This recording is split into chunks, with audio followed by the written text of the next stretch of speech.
Life.Church created this podcast because we all need healthy conversations with real people. So this podcast is here to help you start conversations with your life group, friends, and family.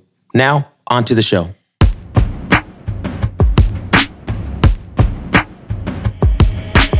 Welcome to the You've Heard It Said podcast. This is Jason. And this is Allie.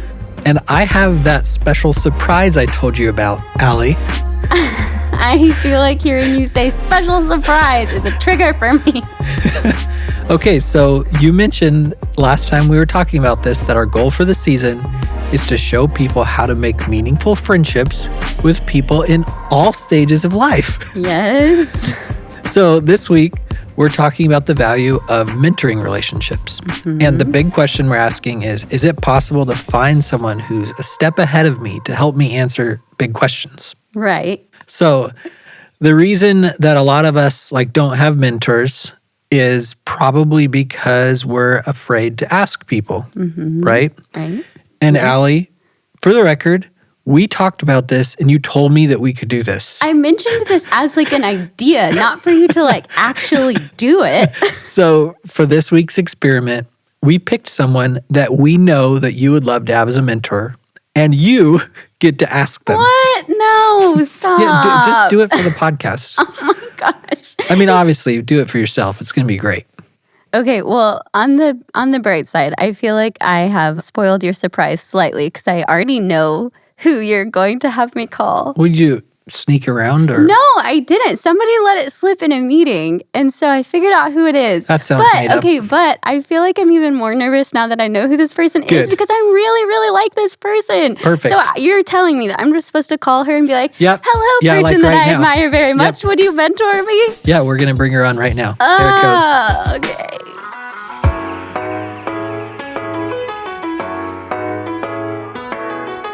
Well, hi, Lori. How are you?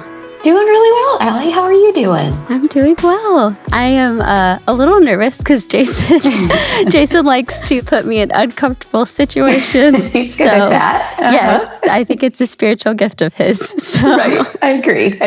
Well, this is a little bit weird because people don't normally do this kind of thing on a podcast live. So thanks for being a good sport about this today. But I was wondering, so I have always really admired you. I just think that you are really awesome. We have similar personality types. We have kind of similar roles. You love writing. You're really good at writing. And I've always wanted to learn from you. And so I wondered, would you be willing to meet with me to just share some of your wisdom? I would be honored. I would love it. Coaching conversations are something that I really enjoy myself, and I get a lot of fulfillment from, so I try to make time for them, and talking to you would be a delight. Oh, that's so kind of you. Thank you so much. I'm also really glad that I didn't get rejected on air, so that's nice. That's great. So is there a particular area of development where you're looking to grow or something that you think I can help you with? Oh, yeah. So I think there's definitely a lot of things that I would love to learn from you. For starters, I think it's really interesting to me that you said you enjoy coaching conversations. That is something that generally tends to make me a little bit nervous. And so I would love to get better at those in particular. Okay. And then also, we do kind of have similar personality types. So, if anybody knows Myers-Briggs, I'm an INFJ. And I believe you're an INFJ too, right? I sure am. Yep. Yes. Lifelong. Yes. And so I've always just wondered how you are such a great leader as an introvert. So that's something that I would love to learn from you as well. And then I also think you have a lot of really great skills, like how you are able to be such a good writer and how you just stay inspired and all of those sorts of things. So I think there's lots of different things I would love to learn from you. I'm really looking forward to it, Allie. This will be fun. Awesome. Well, I'm really looking forward to it as well. Thank you so much for being willing to do this, Lori. I really appreciate it. My pleasure. Oh, I'm so excited about it. So can you let me listen in every time you ask someone to be your mentor? No, you were laughing at me the whole time. It was very distracting. But I think it worked because now we know that it's possible to ask somebody to be your mentor, even under totally awkward circumstances, right? But there's also more to it than just asking someone. And so we met this person named Abby. She's a graduate student. We met her through church. And she started telling us about this family. She gets together with them and like will make them dinner in exchange for being mentored. And I honestly was thinking like, hey, I wonder if I could set this sort of thing up. But seriously, we wanted to learn more from her. Like, okay, how do you make a mentorship relationship like this one work? How do you keep it working? And so we went and talked with Abby and the Klingerman family.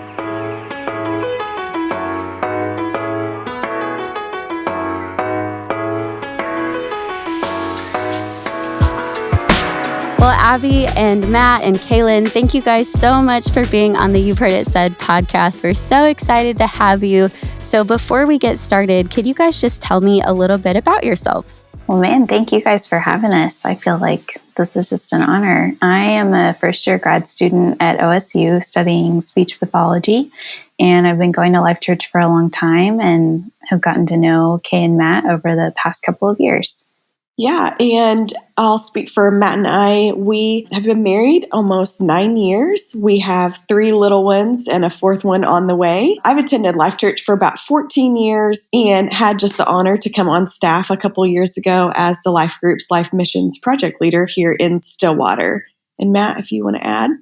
Yeah, so I'm one of the assistant managers at a local bakery here in Stillwater.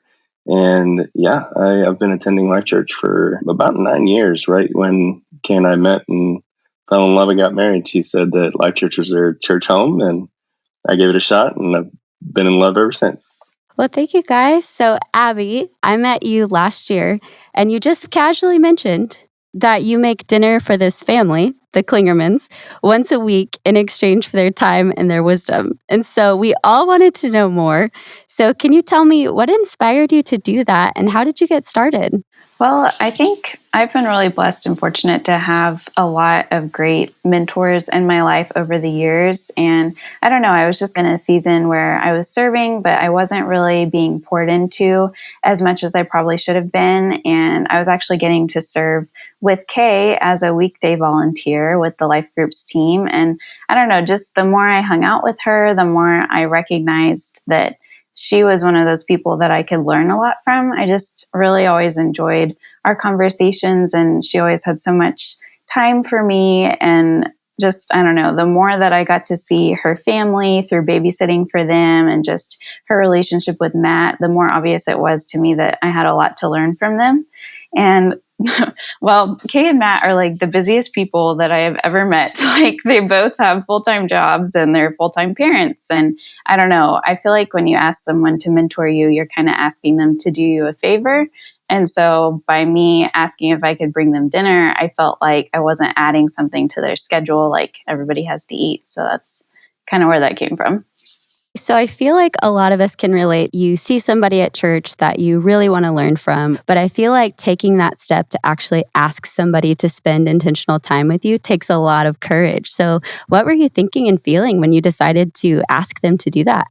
Honestly, it took me a while, and I felt convicted about it for a while. Like I had the thought, and I was like, no, they're so busy. Like I don't want to ask them to do that.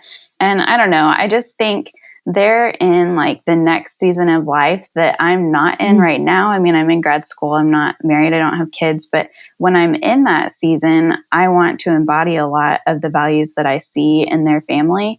And I couldn't shake the feeling that those are things that they've been really intentional about to grow. And so if that's something that I want in my life, like I need to put in the time and start preparing for that now. And so I don't know. I feel like when you phrase it that way, it's hard for people to say no, maybe.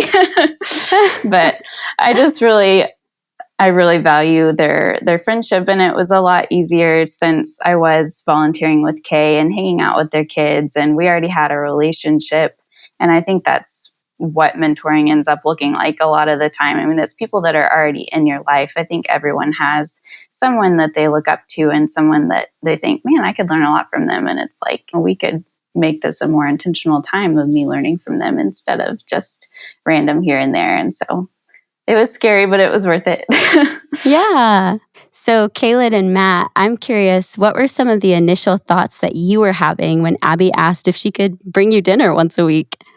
I'll just start by saying when she asked if we would mentor her, my honest reaction was, I don't know if I have anything to give to this girl. She's amazing. She is so responsible. She is so spiritually grounded. And I just really had those initial thoughts of, I don't know if I can add anything to her, but it was really coupled with that second feeling of, if she saw something in us, and especially when she talked about wanting to learn from someone in another season, then it opened me up to maybe I do have something to offer her.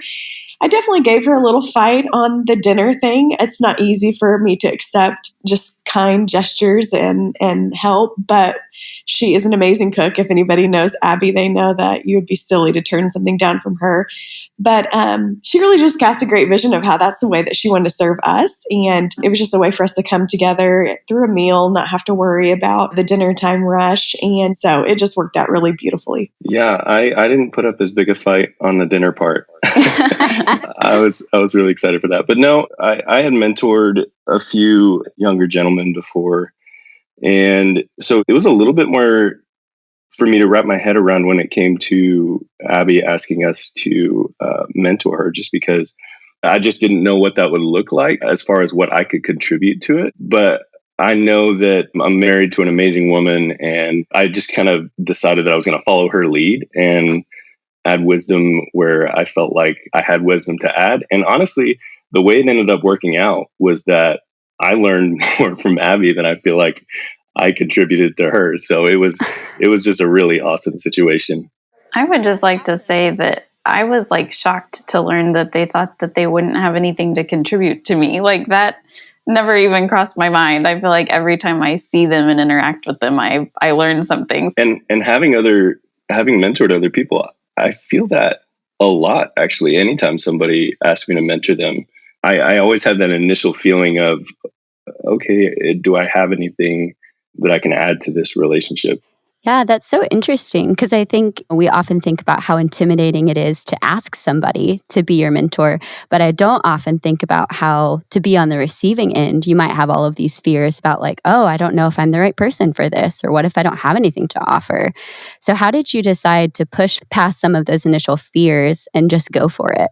I think somewhere in the back of my mind, I thought, well, let's do this for a little bit, and then we'll kind of take a pulse. We'll gauge the interest after a few weeks and see if there's anything from this relationship. I don't know that I really had a plan of how that would work, but we just knew we'd do life together and just see what came out of our conversation. Yeah, and I think it really helped that Abby didn't have any expectations going in. She just wanted to hang out and talk to us, and we developed a structure. As we progressed, I think we read a book together and we talked about the messages on Sundays, and we didn't put ourselves into a box. We knew that we were going to come together and talk about life together and learn from each other as we went. So that ties into my next question of, can you guys just give me an inside look at what those dinners look like? Like what happens? What do you guys talk about? Well, we always laugh because the first couple times that I brought dinner to their house, like I just assumed like we would sit at the dining room table. And so I went in and I sat the food down, and Kay's getting plates, and the kids are kind of looking like, this is weird. But I was like, I mean, this is fine. But they didn't tell me for like 3 weeks that they always eat dinner on the couch, and they were like just eating at the table for my benefit. So there is definitely some getting used to each other. But I don't know. Like Matt was saying, it took a lot of pressure off of me to not really have a structure. I mean, literally, I just brought dinner and we would eat, and we wouldn't always start at the same time. It was like whatever I cooked was finished that day. That's what time I got there, and they gave me a lot of grace in that. But I mean, they have 3 kids that were running around, and we pressed pause when somebody needed a diaper change. And I don't know, it became a lot more natural with time. It didn't feel natural immediately. So I would definitely encourage people to stick with it if it feels a little awkward at first, especially because I knew Kay better than I knew Matt. And I was honestly a little intimidated by Matt at the beginning. So the more I got to know them, the more natural it became. And the kiddos helped with that too. Yeah, kids are the natural icebreaker. I think just like Abby said, it was really natural and we didn't have a specific agenda. She's a young person who's in the world of dating and preparing for marriage, and she had an interest in that. And I know that she brought that up, and our first thought was, can we help with that? We feel kind of removed from the dating scene from a while, or she actually made the point of, hey, I would like to read this book, but I don't know if it'll be a waste of your time. And so we didn't feel like that at all. We were ready to jump in. And so we actually read through a book and we did a chapter each week to make it not heavy on any of us. And she, I know, learned a lot from that book that she'll actually be able to do practically in her life. But we learned so much on Christian dating, and it was really great for us to put in our 2 cents and our experience, but also to learn not only how to help Abby, but the other students that are around us asking us for advice. So it was really just something that was beneficial, and we're still seeing just the benefits from it. Yeah, and I remember all of the nerves that we had, or that I had particularly, about being inadequate in some way, were immediately laid to rest. And I think it just speaks to getting past that initial nervousness. Everything just kind of falls into place when you're being intentional about any kind of relationship, but especially a mentor relationship. You guys just come together and you have good conversation, and you both learn things. And I certainly learned a lot. My palate definitely increased. Abby would hide vegetables in all of her meals, which I'm not a huge fan of. So I got used to some new stuff. But yeah, no, it was always very, very natural and very easy. Yeah. So you guys touched on something that's really interesting. You talked about how at the beginning, it can feel a little bit uncomfortable or awkward, but then once you kept going, it just became really easy and you all gained so much over time. So I'm curious, how has your relationship evolved since these dinners have started? I think for me, the first thing that we went through together was the emotional intelligence book. And that's a vulnerable topic. I mean, there were a lot of things that I really wanted to grow in, but also things that I recognized I wasn't very good at and I needed help with, and I needed to admit that. And that was kind of hard at first, to just jump right in and be vulnerable about, some past situations and just things that I wanted their input on and wanted to work through. But it was just really neat that they really returned that to me. They were equally vulnerable with me.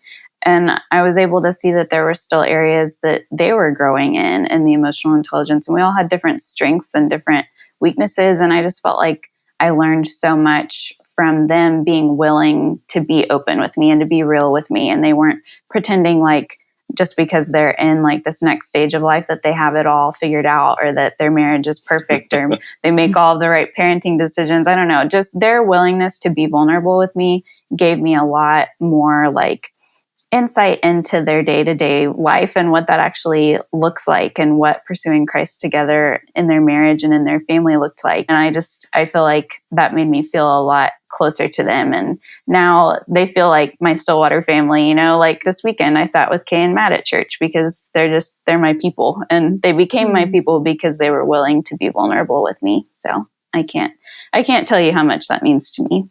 Yeah, I completely agree. That's a great way to put it. I was thinking she's part of family. We started a relationship not knowing what that would really look like. And because of that vulnerability, because of the connection, because of our like-minded desires, there's so many things. We have just evolved into just a really great and genuine relationship. We know that Abby genuinely loves us and we love her. And there's little moments where we have to put a pause on some of our actual scheduled dinners, but life still goes on together. We've been ill before and Abby's come and taken care of us, or Abby's had some changes with school and some things going on in the summer, and we've been able to connect with her and just talk through some of that. And so it's just very organic because we actually care for her. It's not something that's on our to-do list. It's not something that we feel obligated to do. It is an honor for us to be able to be in her life. And so it's just a very genuine relationship that we're excited to see what it'll look like for years to come. Oh my gosh, yeah. Family is the only way to describe it. I feel like Abby is my new little sister. And she was talking earlier about how we went through some relationship conversations. And there's one that sticks out to me. And Abby was talking about what dating could potentially look like for her. And I just immediately felt those big brother hackles like go up. And I was thinking to myself, nobody's good enough for you. And I feel like that vulnerability at the very beginning is difficult, even though like we had known Abby and she was close with our kids then, because we were willing to be vulnerable at the outset. that relationship just really just solidified. You guys are so sweet. It cracked me up when Matt went into protective big brother mode, because that is definitely how I would describe it. But there again, I mean, that just made me feel so loved and so cared for. And that was really cool too. Yeah. Aw, that's awesome. So, Kaylin and Matt, you guys have a bunch of little kids, and you mentioned that they also love Abby. And so I'm curious, what do your kids think about this setup? They knew who Abby was. She wasn't a complete stranger coming into our home. I think there was probably a time where they stood and just maybe looked at her. They're very curious children. But honestly, they're young enough where they didn't really question what we were doing. This is just the life we live. Our home is always open to people. And although Abby was our first consistent scheduled mentorship, we've had people in our homes before. Like Matt said, he's got some guys that he's mentored, and we have different people throughout the campus that our house is always open. And so I don't think they were incredibly alarmed, but then they definitely got used to her coming. And if she didn't come, they wondered why. And so yeah, she just became a part of it and something that they expected, but they're young enough that we didn't really have to have a whole chat with it. But I know that it'll be something that we'll talk about in the future, that this is just the way we do life, that we help people in any way that we can, whatever that looks like. And our kiddos, anybody who knows the Klingerman kiddos know that they are very timid and shy at first, even if you're someone that they know. And with Abby, there's none of that now. It's just, hey, that's Abby. We love Abby. That's how I felt like I was in with the Klingermans when the kiddos accepted me. So, Abby, what is one of the biggest things that you've learned from the Klingermans? Oh man, so many things. I think the biggest thing that I saw from the outside and now have gotten a firsthand view is just the way that they value each other in their marriage and in the way that they make decisions. I think they have really different personalities, and it's not like they automatically always agree on everything or they just view everything the same way. And I don't think that's a realistic way to go into a marriage or to expect a relationship to be. But when they do disagree, like, they want to understand the other person's point of view. And I just feel like they approach problems from the same side instead of going at each other. Like, they're approaching the problem together instead of being upset with each other. And I think that has helped me in peer relationships and relationships with my parents, with just like looking for ways that I can show value and show that I care about the other person instead of just getting focused on the fact that we're disagreeing. I see them do that all the time, from parenting to little decisions about where they're going to eat lunch that day. Like, I don't know, they just do that so naturally. And that has been a big takeaway for me. So, Matt and Kaylin, what is the biggest thing that you've learned from Abby?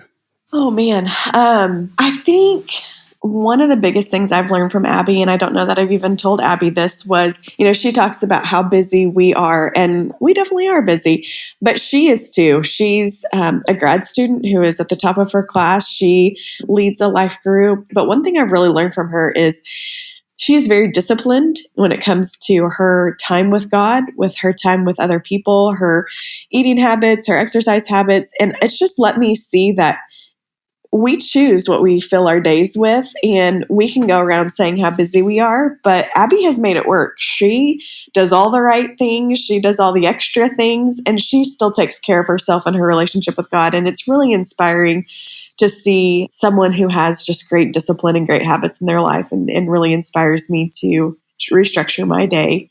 And I will add to just overall, what I think Abby has also taught me when it comes to mentoring in general is I had this perception that you had to have everything together. You had to have all of the knowledge. You had to have some robust content prepared. You need to be an expert in a field, whatever it is. You had to know everything to really give to someone else. And that is definitely not the case, as we've talked, through this times. And so she's allowed me to see that in myself, that I can give to other people without feeling like I have it together. I have questions I can ask. I have tools in my toolbox. And so she's just helped me personally grow in that way as well. Oh, okay. You're making me teary-eyed. Yeah, no. So I'm going to second that for Kay. From a mentoring standpoint, I really just learned to humble myself a little bit. I found out through my relationship and our mentoring relationship with Abby that it's less about what I have to offer and more just about the relationship itself. It's just coming together, sharing a meal or a coffee or whatever that mentor relationship looks like, and just talking to each other and sharing the wisdom that God has given you and that you're able to offer just based on life experience, and you both learning something. And then personally from Abby, I've learned, like, when you talk to Abby, she listens to you and she makes eye contact and she responds with feedback that's related to what you're talking about. And it just, you feel heard, I think is the best way to say it. And I want that. Like, I don't do that well. At least I think that I could definitely improve. And I just love that about Abby. Anytime you talk to her, you walk away feeling heard and feeling loved. And it's just something that I really admire about her. You guys are so kind. I love that. I feel like I speak for everybody listening that I just want to be a part of this dinner situation. I'm like, man.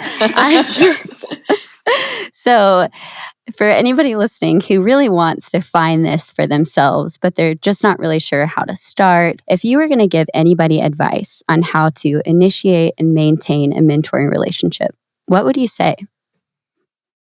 If it's scary for you to ask someone to mentor you, then don't call it mentoring. Like, just ask them if you can go get coffee once a week or do something that you already do in your life that doesn't feel like an added thing. That was really helpful to me, to feel like it was a mutually beneficial thing for Kay and Matt. I love to cook, but it doesn't have to look like you devoting an hour of making a meal or whatever. Like, it doesn't have to be anything fancy. It could literally be 20 minutes a week over coffee or a phone call or a Zoom call. I mean, there's just so many ways for that to work. And I don't know, I just think it's scary to ask because we think that someone is going to say no, maybe. But really, I mean, it meant so much to me to learn that it made Kay and Matt feel empowered when I asked them to mentor me, because you're essentially saying, like, hey, I see something in you that I want to have in my own life. And that feels really good when someone sees that in you and recognizes that and takes time to comment on it and to ask. And so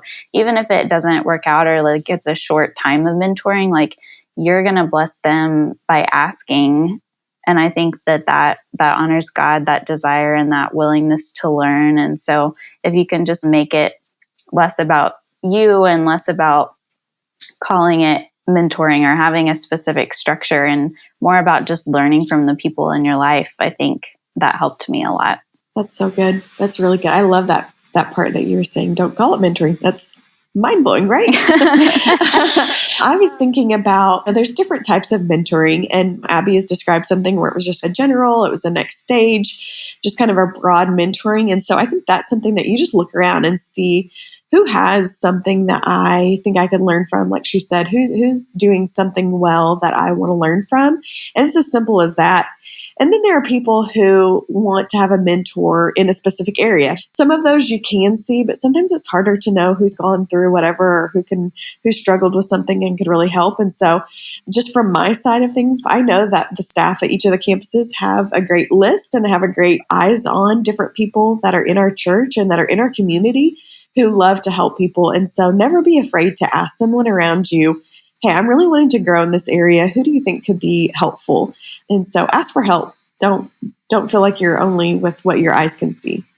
That's so good. And I think being consistent in those kinds of relationships can be difficult, but I think that it's as easy as just communicating, like being open to talking to each other and figuring out what works best, and never just assuming if you go a week without meeting or 2 weeks without meeting that you guys aren't going to meet at all anymore. For example, with my job, we haven't been able to meet consistently with Abby over the past few months, but we've consistently stayed in contact. We're always having conversations. We're always looking at, okay, this is something we're excited about.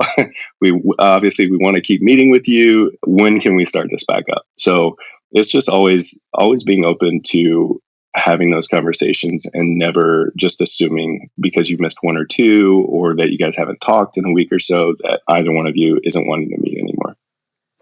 No, that's such a good point. And I don't think it has to look the same every single week either. I think I like structure and I like having rules and knowing what to expect and stuff. And so like going through books was great and deciding how many pages we were going to read or whatever, but like that's not what was the biggest takeaway for me. I mean, just like the conversations and the laughter and just getting to be part of your family is what made the difference. So I think we just all kind of have to like take that pressure away of it having to look a certain way or last the same amount of time or be every single week without fail. Like that's not what it's about.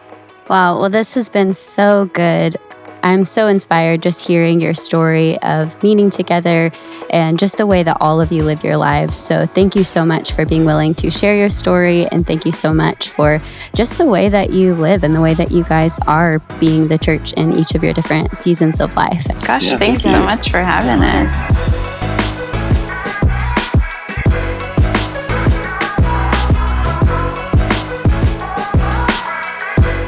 So after hearing about their story, my first thought is definitely yes. I need somebody like Abby to come cook dinner for my family. Same.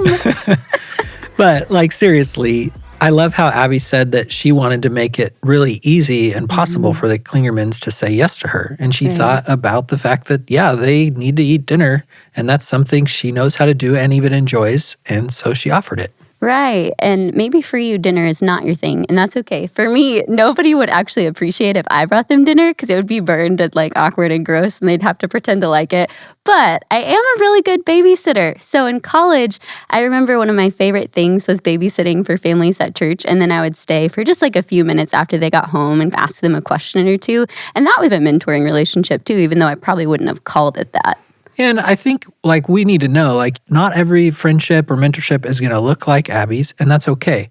I love how Abby's debunks this idea that mentors can only be people who are like older and wiser than you. Mentorship can go in both directions. She's gaining a lot of value from Matt and Kaylin, but they're also gaining a ton of value from her. Right. I think that was my favorite part of their story because I think so often we stop ourselves from asking people for advice because we're like, I don't want to inconvenience them or they're really busy. But often it really is something that serves both sides.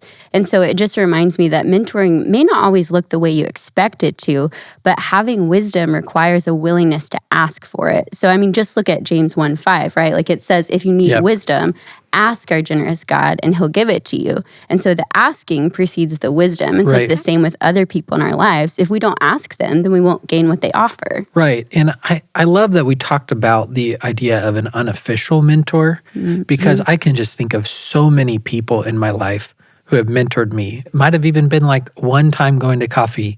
It might have been one conversation or a lot, or and it's an uncle who I don't like think of them as a mentor, but we talk because they're in my family and they've mentored me, my parents, brothers. And so I think that's just good to keep in mind too. And it reminds me actually of Ruth and Naomi. So Naomi is Ruth's mother-in-law. And after Ruth's husband died, she's faced with a choice of like whether she's going to keep following Naomi or go back home to her family. But she chooses to follow her mother-in-law. And all that to say, like you might already have a mentor in front of you, and you just need to be courageous enough to ask. I love that. So that's our big question for this week is, who is someone a step ahead of you that you'd like to learn from? And what will you do to pursue that relationship? Think about it, talk it over with your friends, your family, and your life group, and then don't just talk about it, do it. And I promise, if I can do it in a surprise ambush on air, you can too. Yes.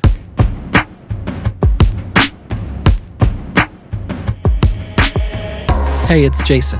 Thank you for not skipping over the stuff that we say at the end of our episodes. And since you're here, I want to tell you about how you might be able to be part of a future episode.